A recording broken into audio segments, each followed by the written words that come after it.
Hi, my name is Lily and welcome to my channel, and welcome to my top 20 books of 2023.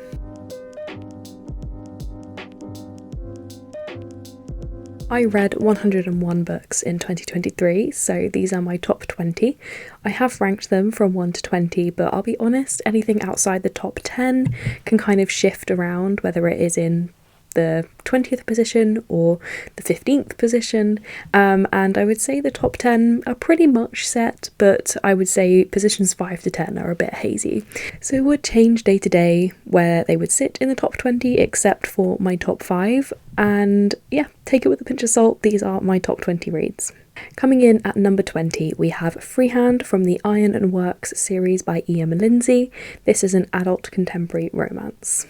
So Derek is a tattoo artist who has a lot of trauma in his past and deals with panic attacks, and Basil is the new florist living across the street who is deaf. The story begins when Derek and Basil both get caught in this kind of out-of-hours bank during a power cut when they can't get out, and Basil has to calm Derek through his panic attack, and they begin to explore a possible relationship with both of them being nervous, with Basil being nervous about dating a hearing man and Derek being nervous about opening up about his anxieties.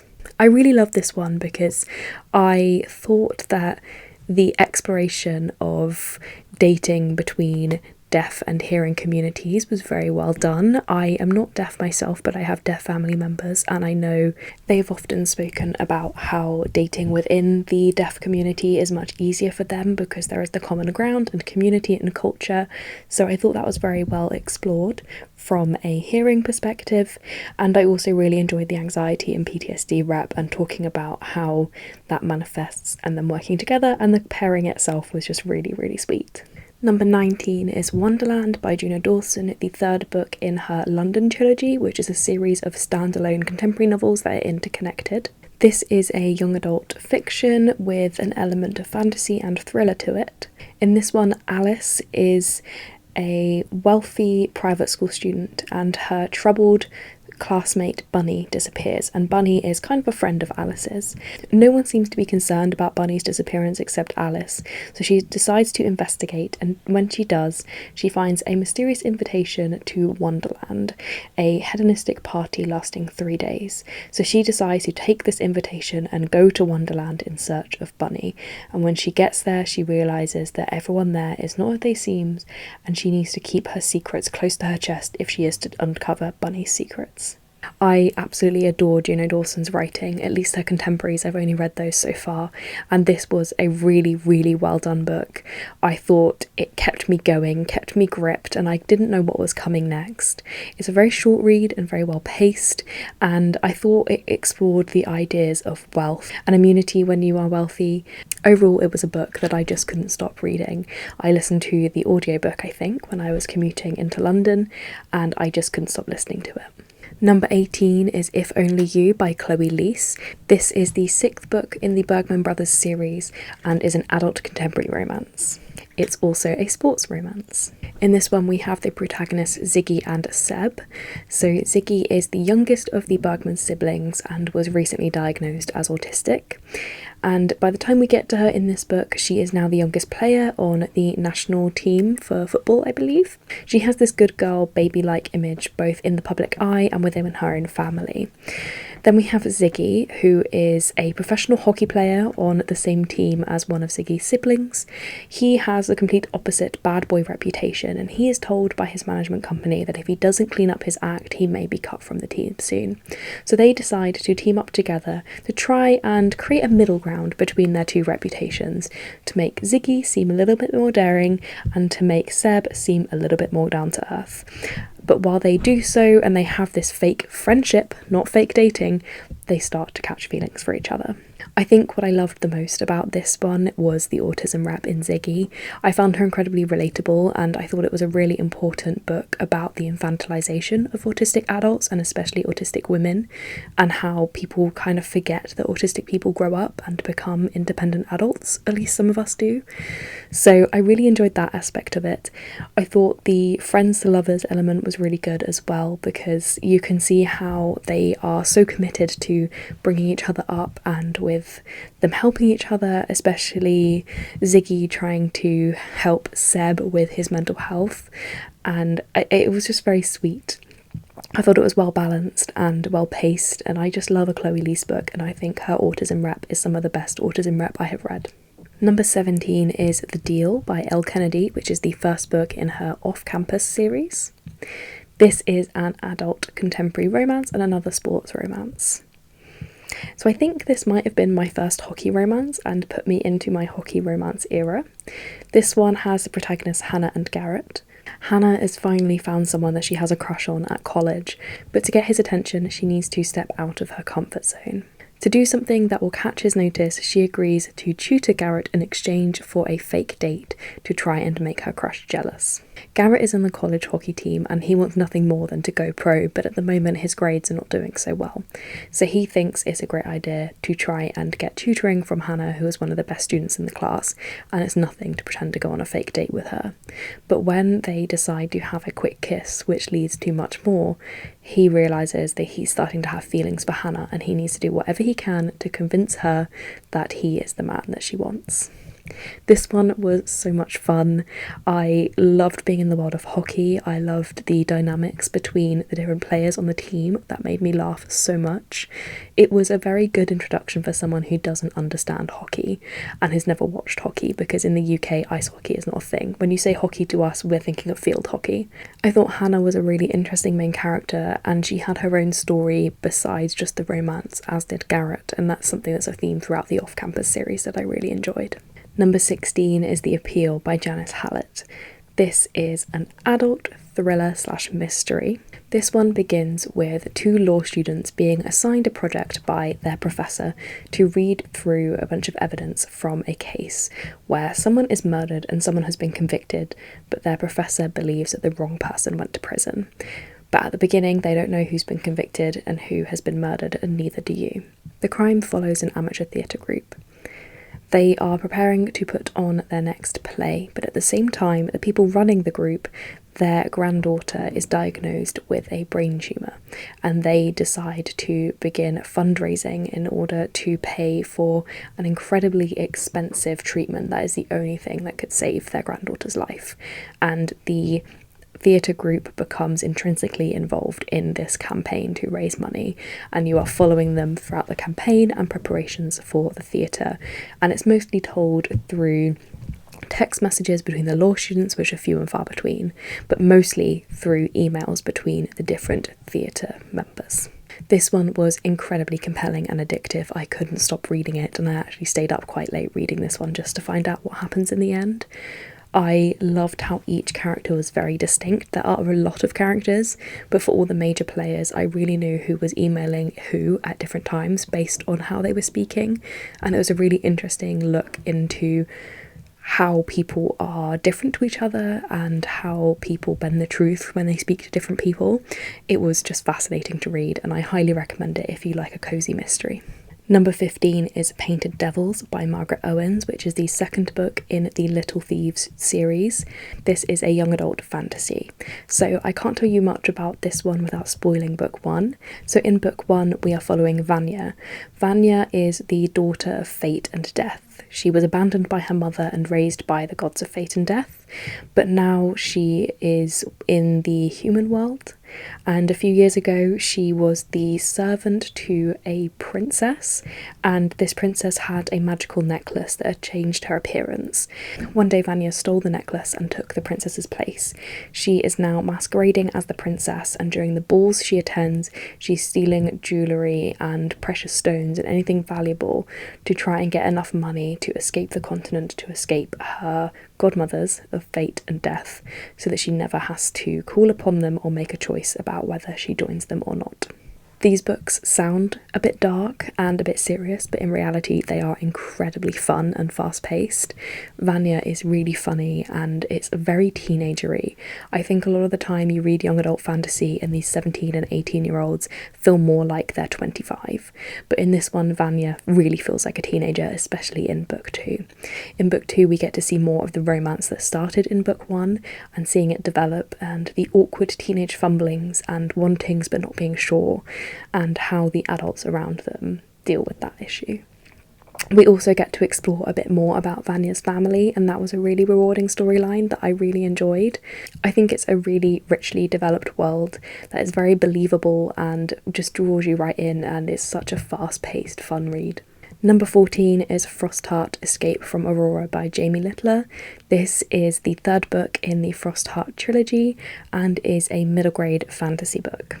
Frostheart follows Ash, a songweaver whose powers of songweaving are frowned upon, and when he uses them one day in an attempt to rescue the village he is living in, they cast him out as an exile because they believe that the songweavers can be controlled by the monsters out in the plains. So Ash and his Yeti guardian join the Frostheart, which is a sleigh that travels between the different strongholds in their tundra world, doing trade and communicating. While on the Frostheart, Ash decides to try and find his long-lost parents. So this one is just magical and beautiful, and it's very rare that I find a middle grade that feels this engaging and feels like I could read it forever and I want more books from the series. It was an incredibly well written book. The author is also the illustrator for the book, and the illustrations were perfect. I think they were all at the right time and really aided the story and really helped to immerse you in the world. Number 13 is Heartstopper Volume 5 by Alice Oseman. This is a graphic novel, and it obviously is the 5th volume in the Heartstopper graphic novel series. This is a young adult contemporary with romance. So Heartstopper itself follows Nick and Charlie and their group of friends as they both are exploring their sexuality and falling in love with each other. This book focuses a lot more on their backstories. We have some more content about their mental health, which I don't want to give spoilers for in case people haven't read so far, and it is also about their physical relationship developing and talking about that.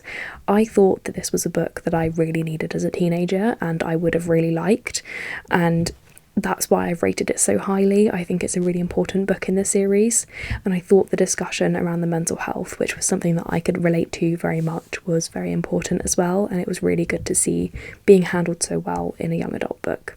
Number 12 is The People on Platform 5 by Clare Pooley. This is an adult contemporary. This one is a multiple perspective book told through the eyes of different members of people who all get on the same train every single day. So this is a train that goes between different parts of London, and they all use it either to commute to or from work or both.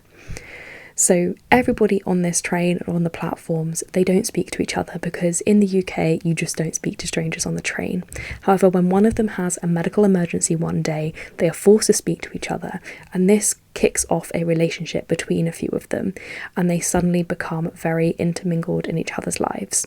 What I really enjoyed about this book is it's a real study in perceptions and how your perception of other people can be so wrong.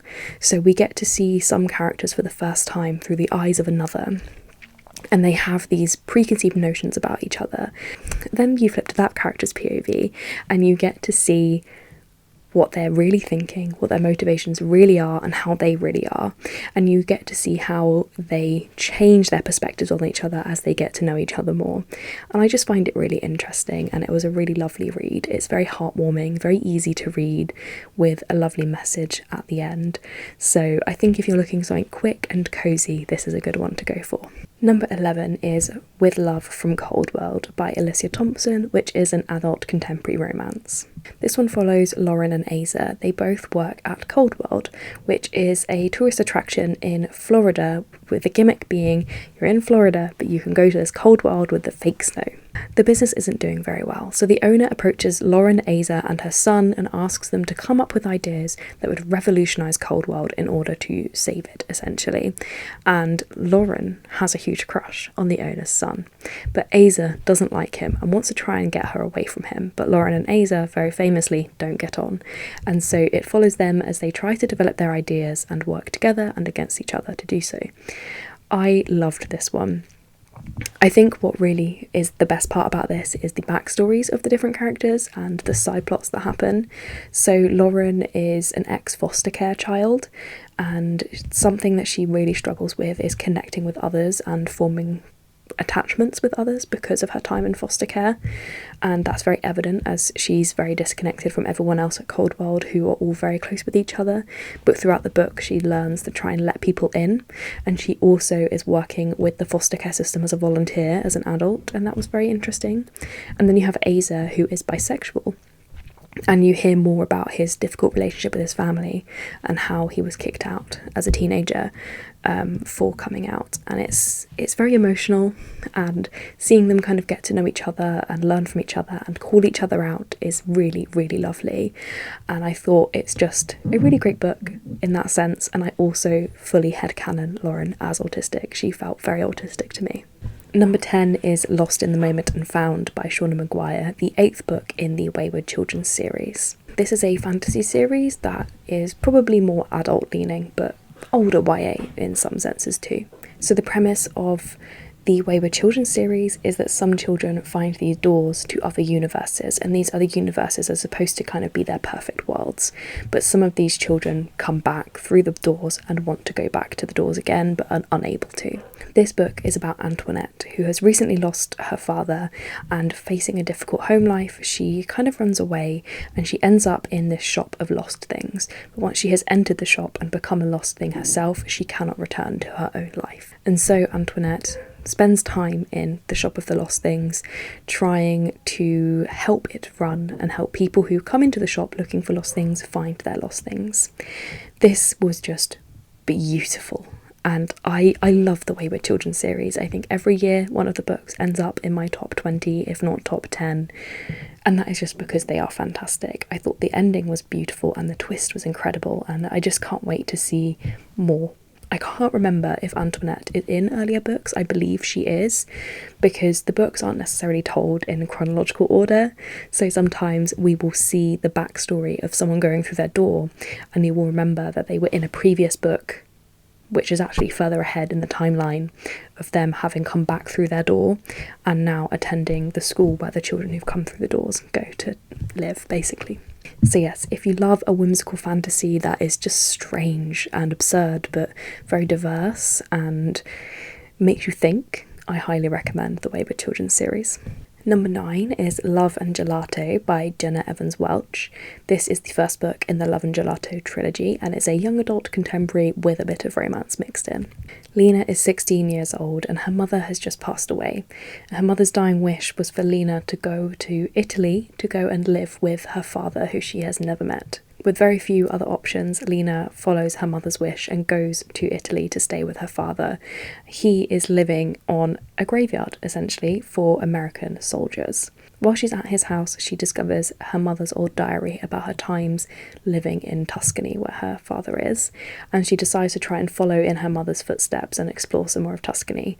But she also befriends one of the local boys, and that leads to something more as well.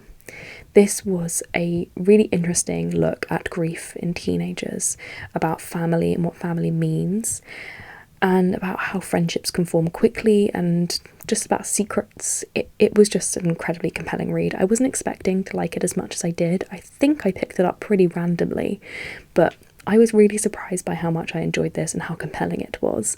From what I've heard, the movie adaptation is not as good because they took a lot of the emotion out and made it more of a rom-com, but this book is definitely more about grief and about family than it is about romance. Number 8 is Fourth Wing by Rebecca Yarros. You will note that Iron Flame isn't on this list, but I did read it last year. This is the first book in the Fourth Wing series, if you haven't heard of it, and it is an adult fantasy. Some people class this as a romantasy, and whilst the romance element is very strong, I feel like the fantasy plotline is still pretty prominent as well to me, so I read it more as a fantasy than a romantasy. Fourth Wing follows our protagonist Violet. She is the daughter of a general in a world where the elite fighters ride on dragons. She has trained her whole life to join the scribe quadrant upon her sort of year where she has to be choosing a quadrant. Her father was one of the scribes, and she is physically disabled, and so she believes she'd be better off in the scribes. However, on the day that she signs up, her mother tells her that if she doesn't sign up to be a dragon rider, she will be killed. And so, with no other choice, Violet joins the Riders Quadrant. In the Riders Quadrant, you can be killed at any time, and you can be killed just for failing a task. So Violet has to really work against every odd to survive and to make her mother proud. So this I loved. I really, really loved Fourth Wing, and I was so disappointed at Iron Flame for being such a letdown afterwards. But Fourth Wing itself I thought was a really, really well written fantasy. I was a bit suspicious because of the hype around it, but I did actually enjoy it much more than I was expecting to. I think in Fourth Wing specifically, Violet is a very interesting protagonist. I liked having a physically disabled protagonist in a fantasy where her disability is accommodated rather than treated as something that prevents her from doing anything. And I like that she stood up for herself and for her disability and made sure that she was given the same opportunities as everyone else. I liked the romance. It was an enemies to lovers romance and it was well written and I enjoyed it. I enjoyed the side characters and the wider cast. I thought it was well balanced with lots of different people to bounce the energy off of, and the ending and the plot twist at the end was just awesome. Number 7 is Meat Market by Juno Dawson. This is a young adult contemporary and it is the second book in the London trilogy. This one is about Jenna, a not very wealthy girl from London who is very insecure about her looks, but one day while out on a school trip she is scouted by a model scout and she enters into the world of modelling, and we follow her as she discovers what modelling is truly like and the secrets behind everybody. This was a dark read. It's a contemporary, but sometimes it's kind of a thriller. It's very powerful, and Juno Dawson spoke to real models about their real experiences to inform the plot of this book, which kind of makes it scarier. And it doesn't hide away from the scary and dark sides of modelling and really shines a light on it and the problems and where the problems are coming from. It was incredibly powerful and incredibly compelling. It was a buddy read with a friend, and we both had agreed to read 50 pages a day, but we ended up reading 100 most days because we just wanted to keep reading. Number 6 is Legends and Lattes by Travis Baldree. In this one, Viv, the orc barbarian, is finally hanging up her sword after being a mercenary for most of her life. She has now decided she's going to open her own coffee shop in a town that has never heard of coffee, and you follow her as she builds and opens the coffee shop and what happens after that.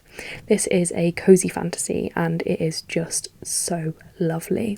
Viv herself is an interesting character, but I enjoyed the side characters a lot more, and Thimble will always be my favourite. I absolutely adored them. This book just feels like a warm hug, and it's exactly what I wanted from fantasy, and reading this book actually taught me that the fantasy ideas I had were actually possible to write, and I didn't have to have these epic fight scenes to have a fantasy book, and I loved that about this book. I loved how low-key and cozy it was, and just seeing these people go about their lives and forming relationships, it just is a warm hug. Now you will notice a theme from here on out, and we are entering into our top 5. Coming in at number 5 is The Very Secret Society of Irregular Witches by Sango Mondana, and this one is a adult cozy fantasy. In this one, Mika is a witch, and in Mika's world, witches do not fraternise with each other because too many witches in one place would draw attention. They meet very occasionally as a society, which is where she calls them the Very Secret Society, and check in with each other, but largely they are not allowed to be together. Mika has been posting on TikTok fake magic videos, but these videos catch someone's attention and they identify Mika as a real witch, and they reach out to her and ask if she will come and stay in the house that they are running, which houses 3 young witches, all in need of an education. She's never heard of this happening before, but she's curious and she decides to go along, and from there we get to see the little escapades that happen in this lovely little house. This, again, was like a warm hug. It has a bit more plot than Legends and Lattes does, and there's a strong romance in this one, a bit stronger than the previous one, Legends and Lattes. That was really lovely. I really enjoyed the Grumpy Sunshine dynamics. I thought the 3 children were really interesting and really sweet, and they added a real good amount of levity to the story and made it really funny. I thought the magic system was very well explained and really beautiful, and overall this was just another warm hug with lovely twists that I wasn't expecting at all. Number 4 is Record of a Spaceborn Few by Becky Chambers. This is the 3rd book in the Wayfarers series, which is an adult sci-fi or cozy sci-fi series. This one is focused on the Exodus fleet, which is the fleet of spaceships that humans escaped Earth from when Earth was dying. And so this one follows a cast of characters who are on the fleet during the time of the story. One of the characters is Tessa, who is the sibling of a character in a previous book, and she is there raising a family on Exodus, and that previous character had left to become a pilot, and she is starting to question whether she made the right decision to stay when he left. There is Kip, an apprentice who doesn't really know what he wants but knows that he's desperate for change. There is Sawyer, who is a lonely newcomer hoping to find belonging in the Exodus fleet. And there are a couple more, but I can't remember who they were. But there's someone who deals with the rituals of death and someone who is responsible for the libraries of Exodus, where they store all of their knowledge, whose alien friend is coming to visit in order to study the way of life on Exodus. Now, I love the Wayfarer series, and you'll find out just that as we go into the top 3. This one was my least favourite, and I think it was because almost all of the characters are human, and what I really enjoyed about previous books was the discussions between different species and how their cultures clash and combine at the same time. In this one, they're all human, they're all coming from the same culture, and so I was missing that element of the story that I really enjoyed. However, it is still beautiful and it's still lovely, and it had a plot twist I wasn't expecting at all. I thought it was an interesting look at circular communities and how some level of communism works in many ways, and the sharing of resources and that kind of stuff, and what belonging truly means, and about whether people just looking like you means that you fit in or not. It was lovely, it was cozy, and it was just fantastic. My third book is The Galaxy and the Ground Within, which is the 4th book in the Wayfarers series by Becky Chambers. In this one, we follow a mishmash group of aliens who are all stranded on essentially a sci-fi version of a truck stop after an accident happens up in the skies. And so the owner of the truck stop is desperately trying to make all of them feel comfortable during their stay. This was just sweet. I loved this one, and what I liked about it was the cast of characters were largely outlaws, exiles, or people breaking the rules of their own cultures. And so this one was very much about cultural perceptions and going against them, and I don't know, rebellion in some ways, whilst also being super duper cozy. I really enjoyed that there were no human main characters in this one, and so they talked a lot about the weird quirks of humans, which was a very interesting perspective to read as a human. It's just fun and lovely and sweet. Number 2 is A Closed and Common Orbit by Becky Chambers, the 2nd book in the Wayfarers series, another adult cozy sci-fi. This one is hard to explain to you without giving spoilers for the first book, but to be vague about it, this one follows an AI as they start to form their own personhood, and it also follows someone who is looking after this AI and how they came to be who they are, and exploring their backstory. I love this book mostly for that person's backstory and the exploration we got to see about what is it like to explain the world to someone who has no knowledge of it, someone who believes the world exists in entirely a single room. When a wall gets blasted open, they discover the room is not the extent of the world. And that's just such a cool concept, and I think Becky Chambers delivered it phenomenally. And finally, we reach number 1, which, if you've been following this so far, you're probably going to know what it is. But number 1 is The Long Way to a Small Airy Planet by Becky Chambers, which is the 1st book in the Wayfarers series.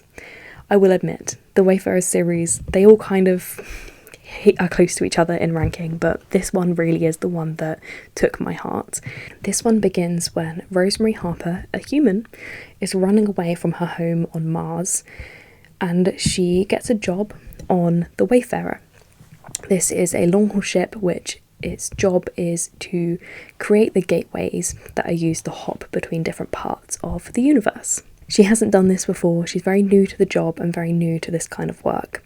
And so we follow her and her crewmates as they all get to know each other, and they take on this year-long job where they have to fly across the universe and do a manual gate creation in a very hostile part of the universe. And so the book is largely about the crew forming bonds and about Rosemary learning about these other creatures that she's not encountered before in her life but on Mars.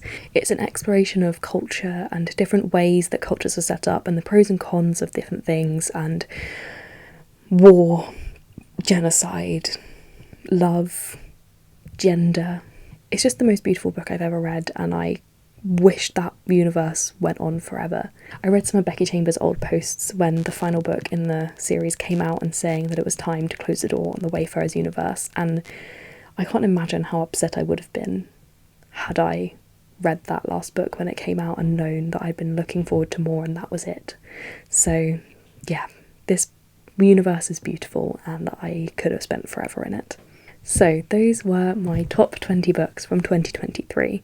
I hope you enjoyed this and hearing about the books that I loved this year. It was a real mixed bag. Please do share what your top books were below, and if you read any of these books and loved them too, I'd love to hear about it. Thank you so much for watching. If you like this video, please give it a like and consider subscribing to see more content from me.